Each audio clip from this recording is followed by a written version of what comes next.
Welcome to RS Group of Schools for online classes.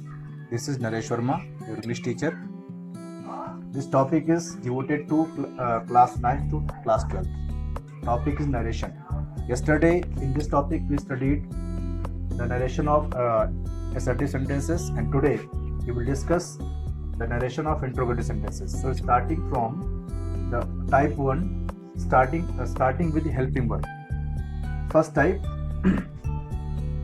the reporting of say or say to will be converted into ask. In the same way, says or says to will be converted to asks.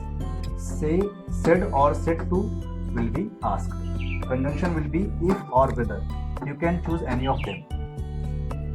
Example number 1. I said to him, have you posted the letter? So said to will be asked.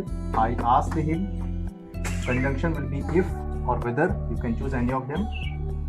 And the sentence interrogative will first we will convert this interrogative sentence into assertive one.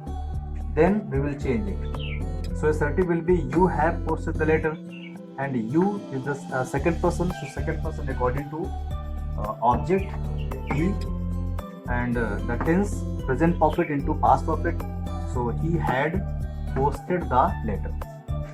Example number 2. She said to me, did you go my home? So she asked me, and whether you can also use here if. And did you go my home?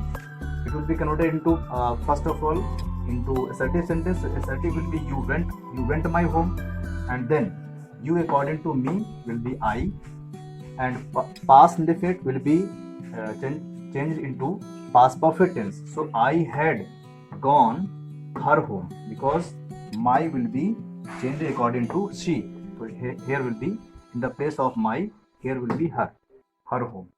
She asked me whether I had gone her home. Interrogative type 2, starting with question word. When the reported speech starts with question word, the conjunction will be the same question word, which question word has been used in the sentence, and the verb say or say to will be changed into ask. So with the example we will understand it. She said to him, what are you doing? Here question word is what. So she asked him, conjunction will be the question word what, and after using conjunction we will convert the interrogative sentence into assertive one. So assertive will be you are going, and you is second person, so according to him will be he, and tense present continuous will be past continuous, so he was doing. Example number 2. I said to her, how have you done it? So I asked her, conjunction will be how, because the same question word will be the conjunction how, and after using conjunction we will convert the interrogative sentence into assertive one. You have done it, you according to her, she, present perfect into past perfect, had done it. Okay, the rest